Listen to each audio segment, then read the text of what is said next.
नमस्कार साथियों, आप सभी का स्वागत है। तो इंडियन ज्योग्राफी की क्लास है। तो ये इंडियन ज्योग्राफी का पहला लेक्चर है। तो यूट्यूब पर आज से हम इंडियन ज्योग्राफी की क्लास शुरू करने जा रहे हैं।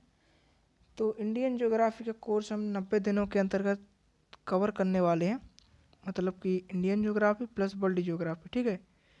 क्या इंडियन और वर्ल्ड ये दोनों हम 90 दिनों के अंदर कवर कर लेंगे, ठीक है।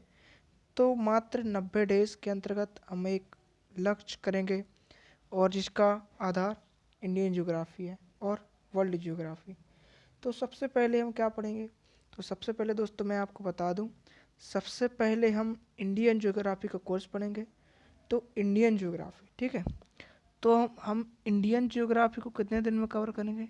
तो इंडियन ज्योग्राफी को हम 45 दिनों में कवर कर लेंगे। कितने डेज? 45 डेज में। तो 45 दिन में हम इंडियन ज्योग्राफी का कोर्स कंप्लीट कर लेंगे। इसके बाद बाकी बचे 45 दिन में हम क्या पढ़ेंगे? इसके बाद बाकी बचे 45 दिन में हम वर्ल्ड ज्योग्राफी पढ़ेंगे और वर्ल्ड ज्योग्राफी कोर्स 45 दिनों में करेंगे। ये कोर्स कंप्लीट करने के बाद दोस्तों, इसके बाद हमें क्या करना है? इसके बाद हमें एमसीक्यू लगाना है। एमसीक्यू ये 10 क्लासों के रहेंगे। तो 10 क्लास इंडियन ज्योग्राफी की और 10 क्लास वर्ल्ड ज्योग्राफी की। तो कितना हो गया? टोटल हो गया 10 इंटू 20 डे। तो 20 दिन की क्लासों में हम क्या करेंगे? इनके एमसीक्यू सॉल्व करेंगे। ये सब करने के बाद दोस्तों हम क्या करेंगे? ये सब करने के बाद दोस्तों हम क्या करेंगे? पॉलिटी पढ़ेंगे। पॉलिटी, तो पॉलिटी का कोर्स भी स्टार्ट करेंगे, ठीक है। तो पॉलिटी के कोर्स में भी हम यही करेंगे और पॉलिटी का कोर्स लगभग हम 45 दिनों में कंप्लीट कर लेंगे। और इसके अलावा जो सांविधिक निकाय हैं उनके लिए हम 20 दिन का समय रखेंगे। तो कुल मिला के कितना हो गया? 65 डे। तो 65 डे में हम पॉलिटी का पूरा कंप्लीटली कोर्स कंप्लीट कर लेंगे। तो चलिए हम इंडियन ज्योग्राफी की बात करते हैं। इसको छोड़ते हैं, इंडियन ज्योग्राफी की बात करते हैं। तो इंडियन ज्योग्राफी में क्या बताया था मैंने? हाँ, तो इंडियन ज्योग्राफी में मैंने बताया था। तो इंडियन ज्योग्राफी कोर्स की बात करते हैं। तो ये इंडियन ज्योग्राफी की पहली क्लास है। तो इंडियन ज्योग्राफी की पहली क्लास के अंतर्गत हमें क्या करना है ये सब हम बताएंगे, ठीक है। इंडियन ज्योग्राफी की क्लास के अंतर्गत सबसे पहले हमें क्या पढ़ना है ये जानेंगे। तो चलिए दोस्तों, यदि यूट्यूब पर पहली बार आए हो हमारे चैनल पे, तो पहले क्या करें? आप चैनल को सब्सक्राइब करें, बेल आइकन पर क्लिक करें, जिससे आपको मेरी क्लास को नोटिफिकेशन मिलता रहे। और साथ ही साथ मेरे इस वीडियो को लाइक करें, शेयर करें, अपने मित्रों के साथ ज़्यादा से ज़्यादा शेयर करें। तो चलिए, तो इंडियन ज्योग्राफी की क्लास हम पढ़ना स्टार्ट करते हैं। तो ये हमारा इंडियन ज्योग्राफी का पहला लेक्चर है। तो पहले लेक्चर के अंतर्गत हम इतने टॉपिक पढ़ेंगे। तो सबसे पहले हम क्या पढ़ने वाले हैं? भारत का सामान्य परिचय। तो भारत के सामान्य परिचय के अंतर्गत सबसे पहले हम क्या क्या देखेंगे? तो सबसे पहले हम क्या देखेंगे? अवस्थिति और नामकरण, ठीक है।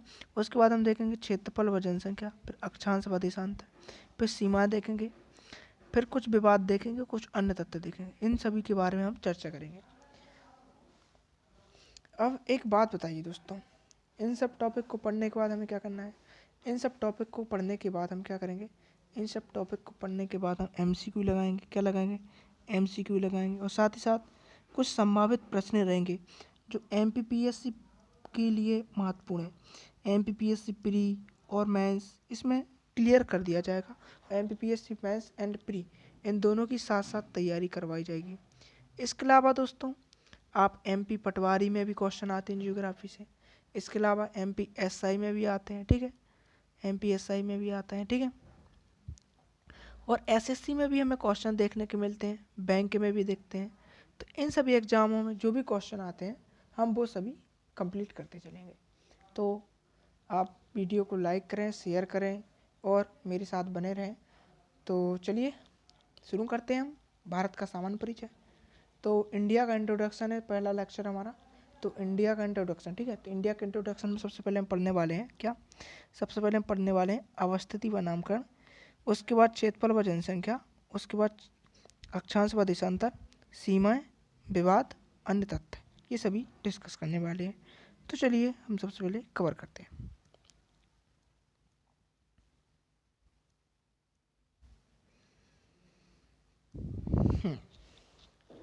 तो एक बात बताइए दोस्तों, सबसे पहले हमारा टॉपिक क्या है?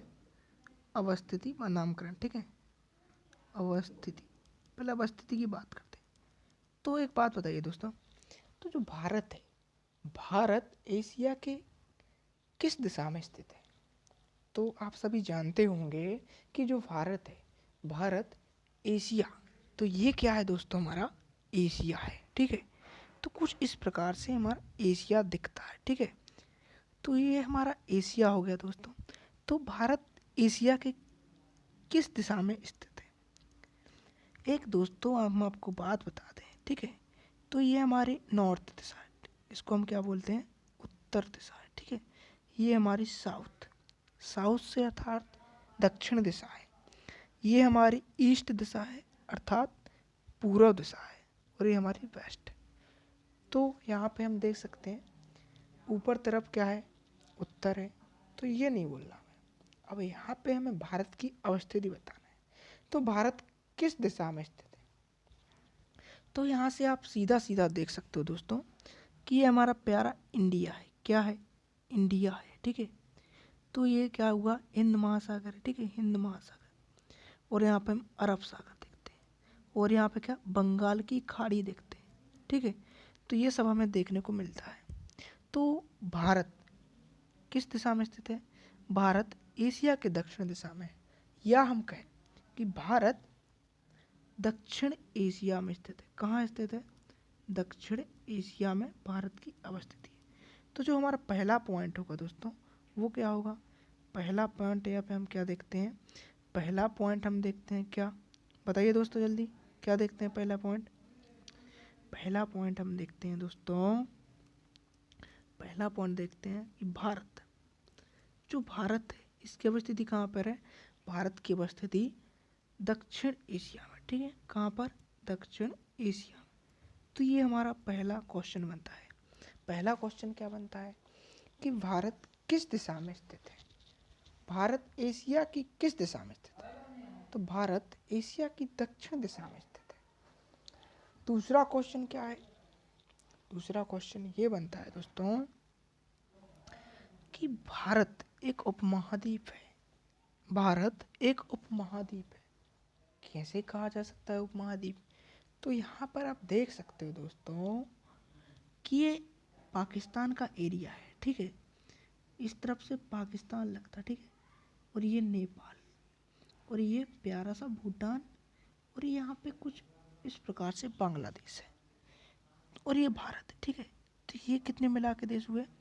तो यहाँ पर हम देखते हैं दोस्तों कि पाकिस्तान, ये नेपाल, ठीक है, ये भूटान, ठीक है, भूटान, और ये बांग्लादेश, बांग्ला।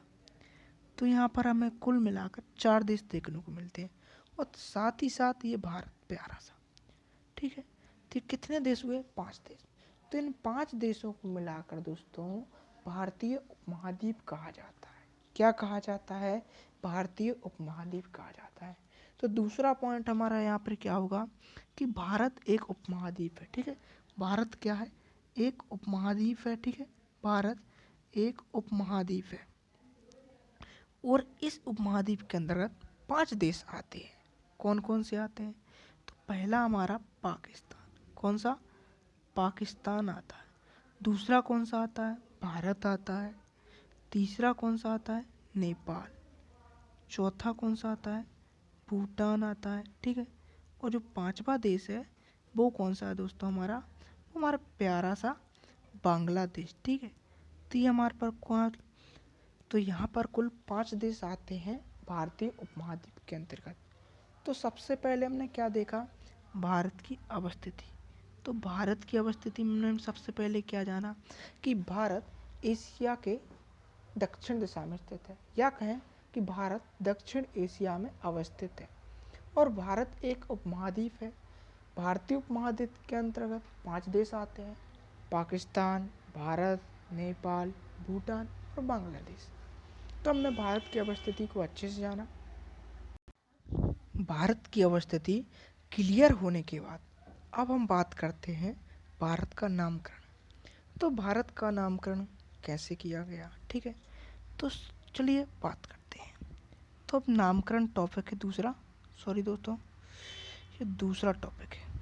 कौन सा टॉपिक है? दूसरा। दूसरा क्या है? नामकरण। तो नामकरण कैसे किया गया, ठीक है। तो पहला नाम मिलता है भारत। तो ये भारत नाम कैसे मिला? तो इस भारत नाम की बात करते हैं। भारत नाम किसने दिया, ठीक है। तो जो भारत नाम है दोस्तों, ये भारत शब्द का अर्थ पुराण में मिलता है। पुराण में क्या? तो ऋग्वेद में मिलता है और वायु पुराण में मिलता है। तो ऋग्वेद की बात करते हैं। तो ऋग्वेद में कहा गया है कि भरत नामक कबीले से भारत नाम पड़ा। एक भरत नामक कबीला था दोस्तों, कबीला था, यहाँ से भारत नाम पड़ता है, ठीक है। तो भारत का नाम कहाँ से पड़ता है ऋग्वेद के अनुसार? कि भरत नामक कबीले, ठीक है। कहाँ से? भारत नामक कबीले से क्या पड़ता है? भारत का नाम पड़ता है। दूसरा यहाँ पे तथ्य मिलता है वायु पुराण के अनुसार। तो वायु पुराण क्या कहता है?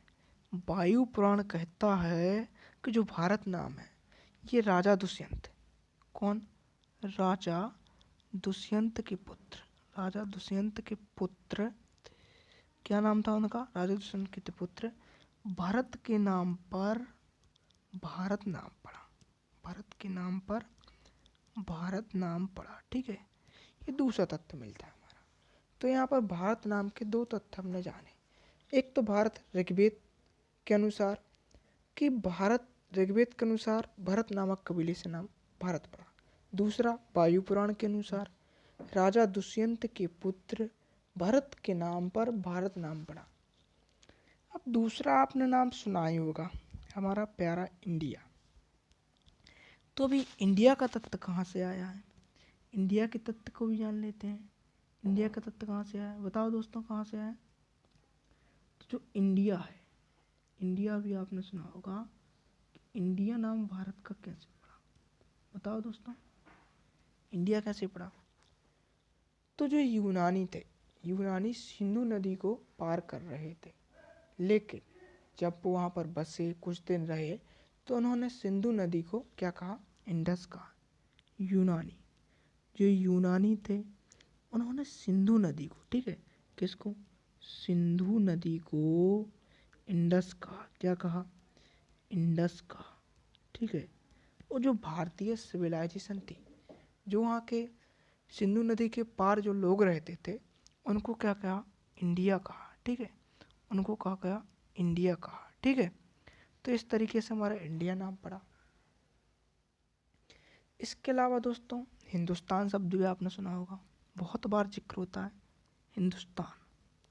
तो ये हिंदुस्तान आया कहाँ से? तो आज हम इसकी बात कर लेते हैं, ठीक है।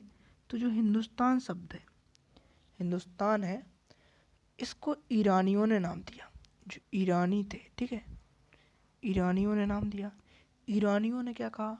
सिंधु नदी को, सिंधु को क्या कहा? हिंदू कहा। और जो सिंधु नदी के पार रहते थे, इस पार रहते थे लोग, सिंधु नदी के पूर्व दिशा में जो लोग रहते थे, उनको क्या कहा? हिंदुस्तान कहा, ठीक है। उनको हिंदुस्तान कहा। सिंधु नदी के पूर्व दिशा में रहने वाले लोगों को ईरानियों ने हिंदुस्तान कहा, उस क्षेत्र को हिंदुस्तान का नाम दिया। इसके अलावा दोस्तों हमें भारतवर्ष नाम देखने को मिलता है। भारतवर्ष, तो जो भारतवर्ष है, भारतवर्ष, ठीक है। तो भारतवर्ष वैदिक साहित्य से मिला, ठीक है। कहाँ से? वैदिक साहित्य से, ठीक है। कहाँ से मिला? वैदिक साहित्य से मिला। इसके अलावा तेंजू मिलता है। तेंजू आपने नाम सुना होगा, तेंजू सुना है ना। ये चीनी साहित्य से मिलता है। कहाँ से? चीनी साहित्य से मिलता है। और क्या मिलता है नाम? और हमें जम्बूद्वीप मिलता है। इसे एशिया के लोग कहते थे, ठीक है।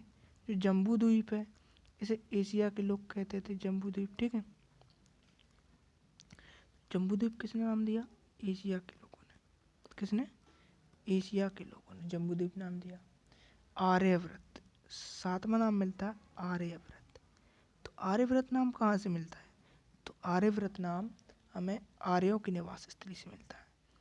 तो ये आर्यव्रत नाम कैसे मिला? क्या हुआ था दोस्तों, वैदिक युग में, वैदिक युग में क्या था कि सिंधु नदी के पार आर्य आए थे। जो आर्य यहीं पे बस गए, और जब यहाँ पे ये बस गए तो ये इसे आर्यव्रत कहा जाने लगा। ठीक है, तो हमने सबसे पहले इंडिया का अवस्थिति जाना, फिर उसके बाद हमने इंडिया का नामकरण जाना। तो एक बार से हम इसे पीपीटी में देख लेते हैं। तो पीपीटी में हमें देखने पर कुछ इस प्रकार से मिलता है। तो ये है हमारा, ठीक है। तो भारत अक्षांश के अनुसार उत्तरी गोलार्ध में स्थित है और देशांतर के अनुसार पूर्वी गोलार्ध में। तो इसका मतलब क्या है दोस्तों, अक्षांश के अनुसार उत्तरी गोलार्ध में और देशांतर के अनुसार पूर्वी गोलार्ध में। तो इसके बारे में भी हम चर्चा कर लेते हैं। ये दोस्तों हम टॉपिक भूल गए थे, तो इसको चर्चा कर लेते हैं। हाँ, तो अक्षांश और देशांतर, तो भारत की अवस्थिति किस प्रकार से है, ठीक है। तो कुछ इस प्रकार से हमारी पृथ्वी है दोस्तों, क्या है, पृथ्वी है, और ये 0 डिग्री की लाइन, इसको हम भूमध्य रेखा कहते हैं। और 23.5 डिग्री, ये क्या है, 23.5 डिग्री कर्क रेखा, ठीक है। और यहीं से नीचे क्या है, 23.5 डिग्री मकर रेखा। इस प्रकार से कह सकते हैं मकर, विषुवत, ठीक है, विषुवत हो गई, ठीक है, और एक कर्क हो गई, ठीक है, कर्क रेखा। और कुछ इस प्रकार से हमारी देशांतर रेखाएं खींची हुई हैं, खींची है ना दोस्तों। ये हमारी देशांतर रेखाएं। दोस्तों, देशांतर रेखाएं लंबवत होती हैं और जो अक्षांश रेखाएं वो समानांतर होती हैं। तो इसमें हम देख सकते हैं दोस्तों, जो 23.5 डिग्री उत्तरी अक्षांश है, तो कुछ इस प्रकार से दोस्तों हमारा भारत दिखता है। तो भारत का मैप ही बना लेते हैं। यहाँ से कुछ दोस्तों, यहाँ से कुछ इस प्रकार से हमारा भारत दिखता है, ठीक है। यहाँ से हमारा भारत दिखता है। तो यहाँ पर आप देख सकते हो, ये क्या है, दक्षिणी है, और एक क्या है, उत्तर है। तो यहाँ से हम जो अक्षांश रेखा की अवस्थिति हम मापते हैं, उसे हम विषुवत रेखा से मापते हैं। विषुवत रेखा से उत्तर की तरफ जाने पर क्या होता है, कर्क रेखा आती है, और दक्षिण की ओर जाने पर मकर रेखा आती है। तो भारत किस दिशा में स्थित है, विषुवत रेखा के उत्तर दिशा में स्थित है। तो इस प्रकार अक्षांश के अनुसार भारत उत्तर दिशा में स्थित है, लेकिन ग्रीनविच रेखा से पूर्व की तरफ जाने पर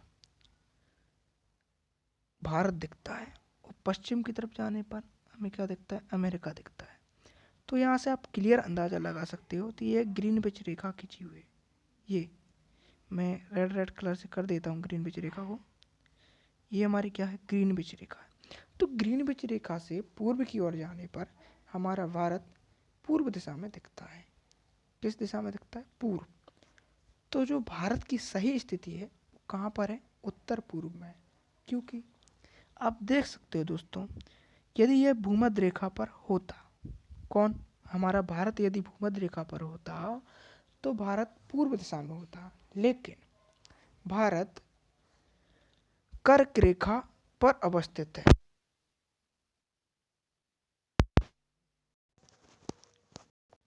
लेकिन देशांतर के अनुसार उत्तर पूर्व दिशा में अवस्थित है। देख सकते हो दोस्तों, भारत कहाँ पर अवस्थित है, उत्तर पूर्व दिशा में। किस आधार पर कहते हैं उत्तर पूर्व दिशा, तो ये कुछ इस प्रकार से मैप बनाया है हमने, देखो।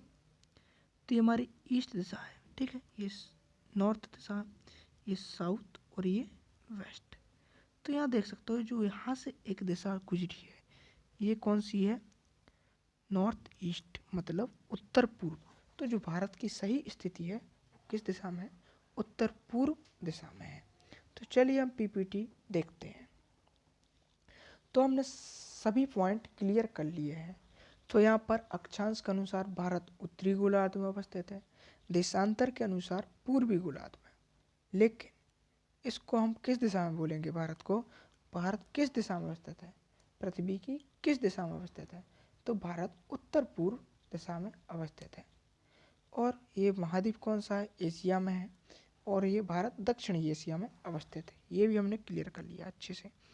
और भारतीय उपमहाद्वीप के अंतर्गत 5 देश आते हैं: भारत, नेपाल, पाकिस्तान, भूटान, बांग्लादेश। इसके बाद हमने क्या देखा?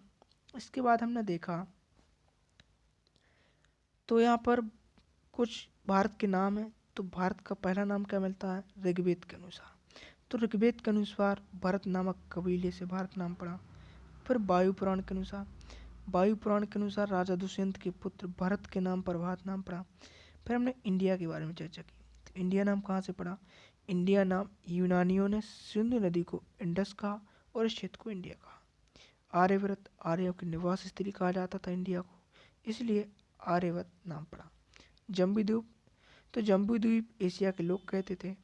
हिंदुस्तान, ईरानियों ने सिंधु को इंडस कहा, हिंदू कहा तथा इस क्षेत्र को हिंदुस्तान कहा। जो भारतवर्ष नाम है वो वैदिक साहित्य से पड़ा। एक और नाम दोस्तों में मिलता है, नाभि वर्ष। तो नाभि वर्ष भी आप पॉइंट कर लीजिए, नाभि वर्ष, ठीक है। तो एक नाभि वर्ष भी नाम मिलता है, ठीक है। तो नाभि वर्ष भी लिख लीजिए। ये कभी कभी क्वेश्चन आ जाता है नाभि वर्ष कि भारत का इनमें से कौन सा नाम नहीं है। तो यदि नाभि वर्ष ऑप्शन में आता है तो आपसे बन जाएगा। इसके बाद अब हमें क्या पढ़ना है दोस्तों? तो इसके बाद हमें देखना है दोस्तों भारत का क्षेत्रफल और जनसंख्या। तो अब दोस्तों हम भारत के क्षेत्रफल की बात करते हैं। तो भारत का एरिया क्या है, ठीक है। तो इंडिया का एरिया क्या है, ठीक है। इंडिया का एरिया, तो इंडिया के एरिया की बात करें दोस्तों, तो इंडिया का एरिया कितना है? तो इंडिया का एरिया है 32,87,263 वर्ग किलोमीटर। कितना है? वर्ग किलोमीटर है। और यह विश्व के क्षेत्रफल का कितना है? और यह विश्व के कुल क्षेत्रफल का 2.4% है। कितना है? 2.4% है, ठीक है। कितना? 2.4% है। और भारत क्षेत्रफल के आधार पर विश्व का कौन सा बड़ा देश है? तो यह 7वां। कौन सा? यह विश्व का 7वां सबसे बड़ा देश है। क्षेत्रफल के आधार पर भारत विश्व का 7वां सबसे बड़ा देश है। और जो भारत का क्षेत्रफल है ये 32,87,263 वर्ग किलोमीटर है। और यह विश्व के कुल क्षेत्रफल का 2% हिस्सा, 2.4% हिस्सा रखता है। तो ये हमारा इंडिया का एरिया हो गया। इसके बाद हमें क्या बात करनी है? भारत की जनसंख्या की बात करनी है। तो भारत की जनसंख्या कितनी होगी? तो हम पॉपुलेशन वाले टॉपिक पे आ गए। क्या? पॉपुलेशन वाले टॉपिक पे आ गए। हम धीरे धीरे पूरे टॉपिक क्लियर करते जा रहे हैं, ठीक है। तो पॉपुलेशन कितनी है इंडिया की? पॉपुलेशन, तो पॉपुलेशन की बात करें तो पॉपुलेशन इंडिया की कितनी है? 1 अरब। कितनी? 1 अरब 21 लाख। गलत दोस्तों, 1 अरब 21 करोड़ 85,000। कितना? 85,000। सॉरी दोस्तों, कुछ मिस्टेक हो गई है। 1 अरब 21 करोड़ 8,54,977। तो ये क्या है? इंडिया की पॉपुलेशन है। कितनी है? 1 अरब 21 करोड़ 8,54,977। ये इंडिया की कितनी है? ये विश्व की कुल 17.5% जनसंख्या है। कितनी है? 17.5% जनसंख्या है। और भारत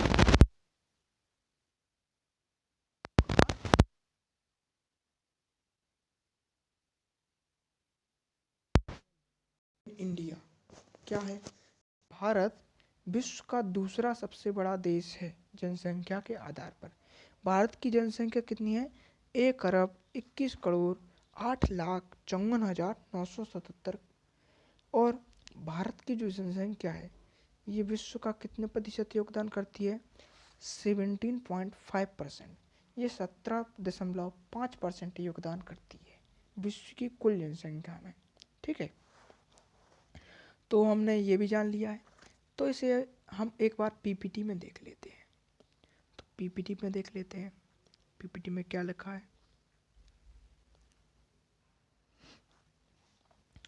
तो ये हमारी पीपीटी है। तो इसमें लिखा है कि जो भारत का क्षेत्रफल है, तो भारत का क्षेत्रफल कितना है? भारत का क्षेत्रफल 32,87,263। ठीक है, तो भारत का क्षेत्रफल विश्व के कुल क्षेत्रफल का 2.4% है। भारत क्षेत्रफल के आधार पर दुनिया का 7वां सबसे बड़ा देश है। ठीक है, भारत की जनसंख्या 1,21,08,54,977 है। समस्त विश्व की 17.5% जनसंख्या भारत में निवास करती है। भारत जनसंख्या के अनुसार विश्व का दूसरा सबसे बड़ा देश है। क्या है? भारत जनसंख्या के आधार पर विश्व का दूसरा सबसे बड़ा देश है। तो इतना टॉपिक हमने क्लियर कर लिया है। अब हमें भारत का अक्षांशीय और देशांतीय विस्तार देखना है। तो हमने अक्षांश और देशांतर की बात कर ली है।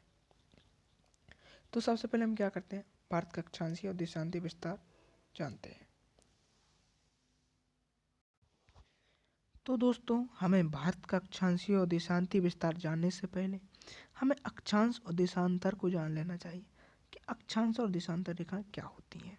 ठीक है, इसके बाद हम भारत के अक्षांशीय और देशांतीय विस्तार की बात करेंगे। तो काली पीपीटी कौन सी है? ये है। तो अक्षांश क्या होता है दोस्तों, बताइए दोस्तों।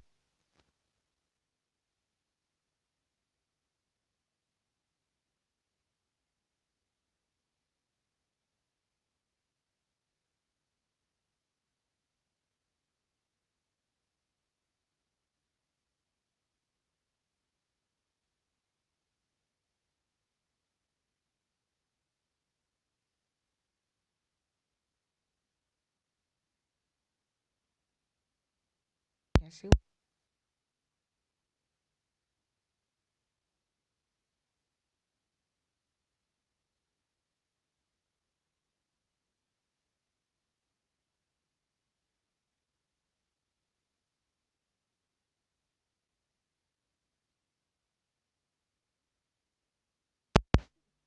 कोणीय दूरी क्या कहलाती है? अक्षांश कहलाती है। अब दूसरा क्वेश्चन बनता है, अक्षांश रेखाएं क्या है? अक्षांश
हम तल मानते हैं और पृथ्वी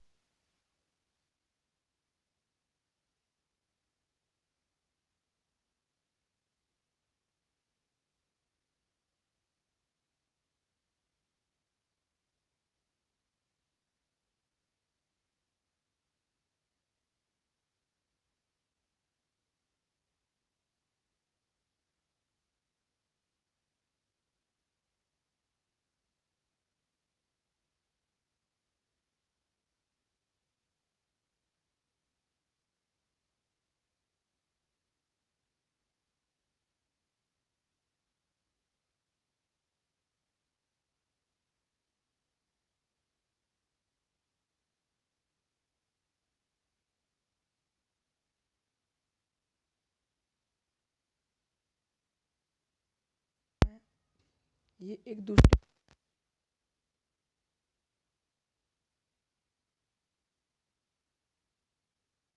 बीच की दूरी सदृशमान होती है।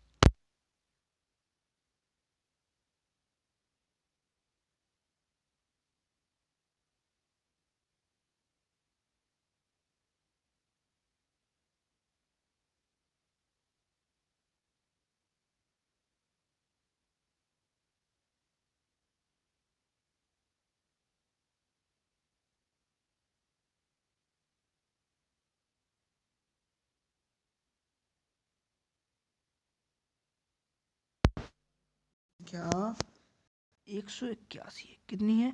181 है, 181 अक्षांश। ठीक है, अब जो अक्षांश रेखा है उनकी संख्या कितनी है?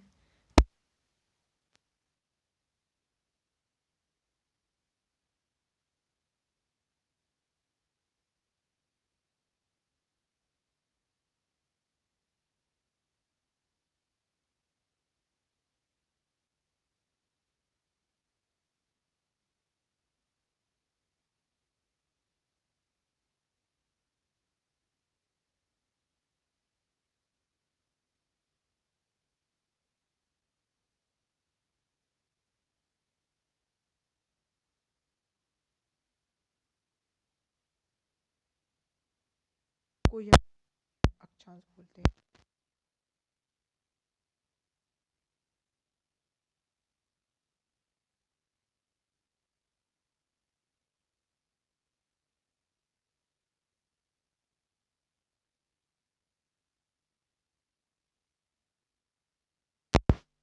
की सहायता से हम जलवायु को निर्धारण करते हैं।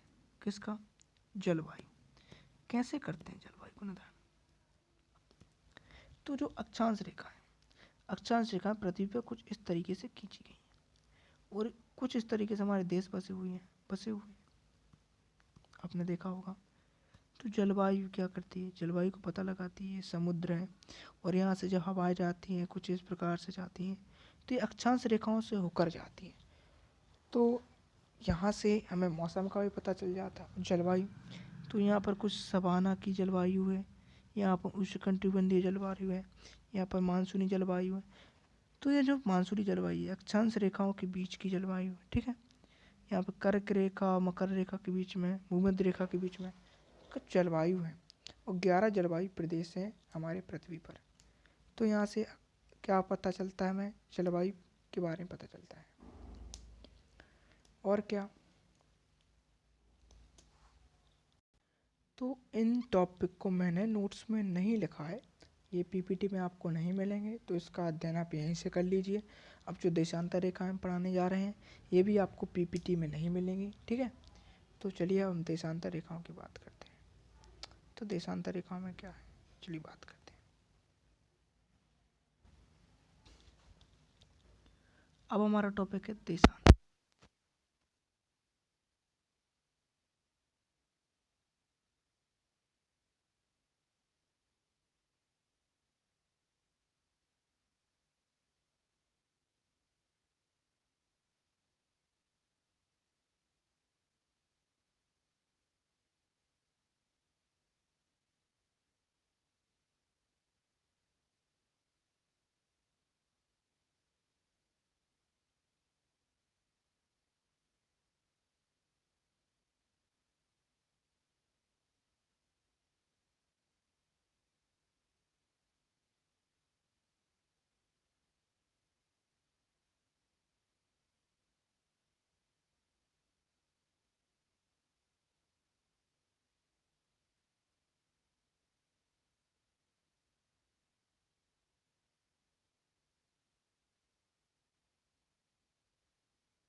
देशांतर रेखा दोनों की ओर बढ़ती हैं तो इनके बीच की दूरी न्यूनतम होती जाती है और ध्रुवों पर देशांतर रेखाओं की दूरी 0 किलोमीटर होती है। क्या होती है? 0 किलोमीटर होती है। प्रत्येक देशांतर रेखा भूमध्य रेखा पर लंबवत होती है। जो देशांतर रेखा होती हैं वो भूमध्य रेखा पर कुछ इस प्रकार से लंबवत होती हैं और इनके बीच की दूरी 111.32 किलोमीटर होती है। अब जो देशांतर रेखा होती है, देशांतर रेखाओं में क्या होता है, चलिए तो आगे बढ़ते हैं, देशांतर रेखाओं के बारे में और जानते हैं।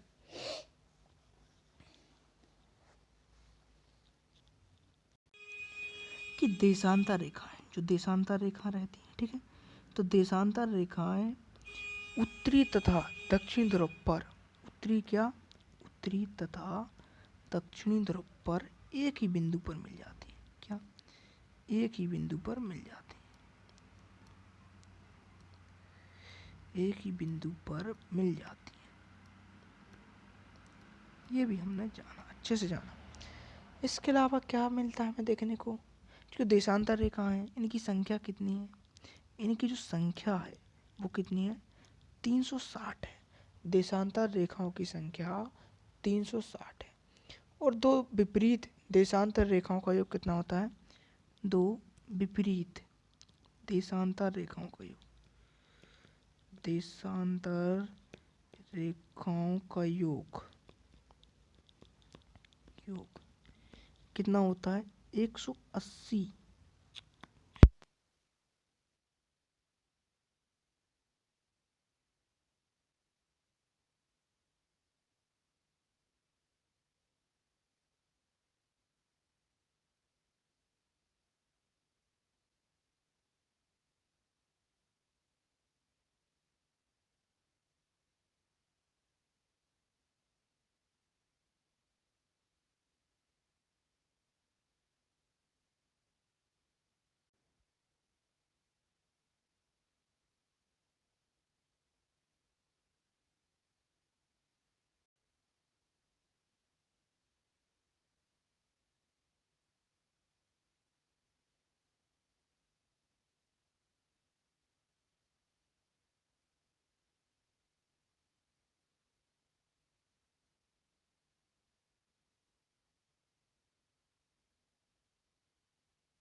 तो हमने सिर्फ प्रधान रेखा का, ग्रीनविच रेखा का, और यह रेखा पूर्वी गोलार्ध तथा पश्चिमी गोलार्ध अर्थात पृथ्वी को दो बराबर भागों में बांट देती है। ठीक है, ये हमने जाना। तो जो ग्रीनविच रेखा है, ग्रीनविच रेखा से क्या कहा, मतलब ग्रीनविच रेखा से क्या होता है? तो ग्रीनविच रेखा से पृथ्वी का टाइम सुनिश्चित होता है। मतलब कि ये क्या दोस्तों, 0 डिग्री देशांतर रेखा। ठीक है, इसको हम क्या कहते हैं? Greenwich line. ठीक है, तो यहाँ से पृथ्वी का टाइम सुनिश्चित होता है। इसे हम मानक समय रेखा भी कहते हैं। क्या कहते हैं? मानक समय रेखा भी कहते हैं। ठीक है, क्या कहते हैं दोस्तों? मानक समय रेखा भी कहते हैं। ये भी लिख लो दोस्तों, ये भी आपके काम का पॉइंट है। ये भी दोस्तों आपको पीपीटी में नहीं मिलेगा, तो इसको आप लिख लें और साथ ही साथ कवर करते चलें। और यदि आपको समझ नहीं आता है तो आप कमेंट में लिखें कि ये मुझे समझ नहीं आ रहा है, तो हम उसको अच्छे से क्लियर करने की अगली क्लास में कोशिश करेंगे। तो यदि आप क्लास देखने के तुरंत बाद यदि मुझे कमेंट कर देते हैं या मैसेज कर देते हैं तो मैं अगली क्लास में उस टॉपिक को समझा दूंगा, या फिर जो हमारा टाइम बचता है अगली क्लास में तो उस क्लास में भी हम इस टॉपिक को क्लियर कर देंगे। ठीक है, तो इसे हम मानक समय रेखा भी कहते हैं। ठीक है, तो टाइम कैसे सुनिश्चित होता है? ठीक है, अब हम बताते हैं टाइम कैसे सुनिश्चित होता है। तो ये क्या है दोस्तों, ये पृथ्वी है और ये 0 डिग्री की क्या है?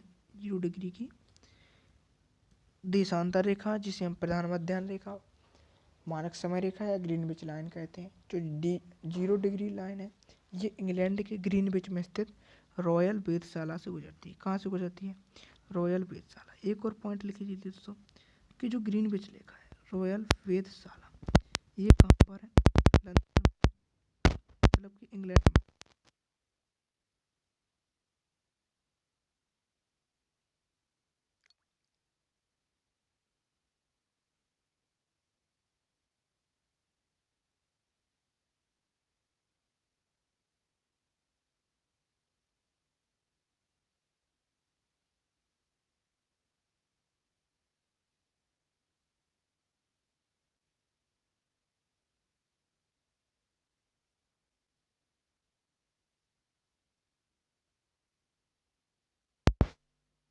24 घंटे में कितना घूमती है?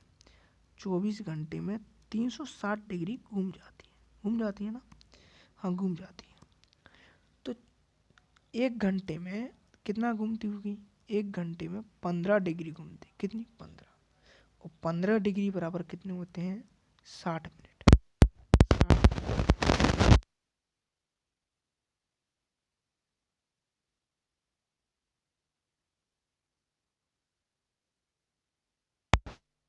82 डिग्री 50 मिनट की दूरी पर स्थित है। कहाँ से?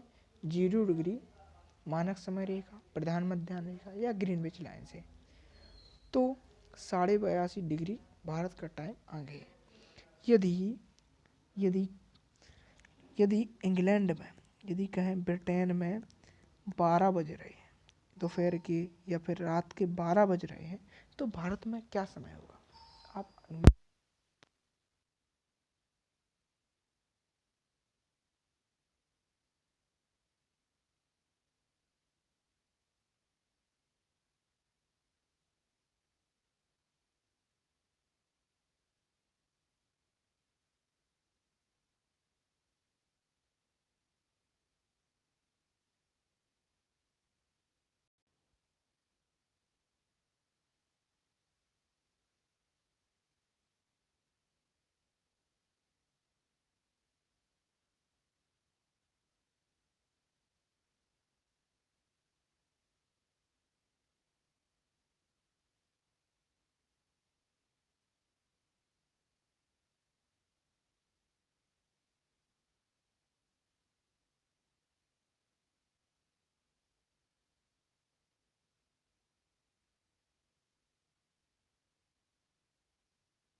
तो चलिए हम भारत का अक्षांश और देशांतर विस्तार जानते हैं।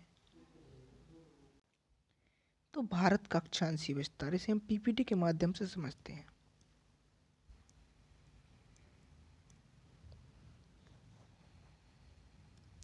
तो यहाँ पर हम देखेंगे दोस्तों कि जो भारत का अक्षांशीय विस्तार है ये क्या है? ये हमारी कौन सी दिशा है? नॉर्थ वाली ऊपर, ये नॉर्थ वाली है, ये हमारी साउथ वाली है, और ये ईस्ट वाली है, और ये वेस्ट वाली है। ठीक है। तो हमें भारत का अक्षांशीय व देशांतीय विस्तार जानना है। तो सबसे पहले हम अक्षांशीय विस्तार की बात करेंगे। तो जो भारत का अक्षांशीय विस्तार है वो मुख्य भूमि के साथ कितना है? तो मुख्य भूमि से मतलब क्या है? मुख्य भूमि कि भारत की नॉर्थ से लेके साउथ तक की जो मुख्य भूमि है, जो समुद्र मतलब कि द्वीपों के साथ नहीं लगती है, जहाँ कोई भी द्वीप स्थित नहीं है। ठीक है। तो यहाँ पर कन्याकुमारी तक भारत की मुख्य भूमि लगती है। तो कन्याकुमारी से जम्मू कश्मीर तक भारत की मुख्य भूमि है। ठीक है। तो भारत की मुख्य भूमि से अक्षांशीय विस्तार कितना है? तो भारत की मुख्य भूमि से अक्षांशीय विस्तार भारत का 8 डिग्री 4 मिनट उत्तरी अक्षांश से 8 डिग्री 4 मिनट उत्तरी अक्षांश से 37 डिग्री 6 मिनट उत्तरी अक्षांश तक भारत का मुख्य भूमि के साथ अक्षांशीय विस्तार है। अब द्वीपों सहित भारत का अक्षांशीय विस्तार है, तो इसे हम कैसे करेंगे कि मुख्य भूमि प्लस द्वीप, इन दोनों को मिलाकर भारत का अक्षांशीय विस्तार कितना है। तो इन दोनों को मिलाकर भारत का अक्षांशीय विस्तार 6 डिग्री 4 मिनट उत्तरी अक्षांश से 37 डिग्री 6 मिनट उत्तरी अक्षांश तक है। तो अक्षांश रेखा क्या करती है, किसी क्षेत्र की जलवायु को निर्धारण करती हैं। तो और भारत की जलवायु क्या है, तो भारत की जलवायु उष्णकटिबंधीय मानसूनी जलवायु।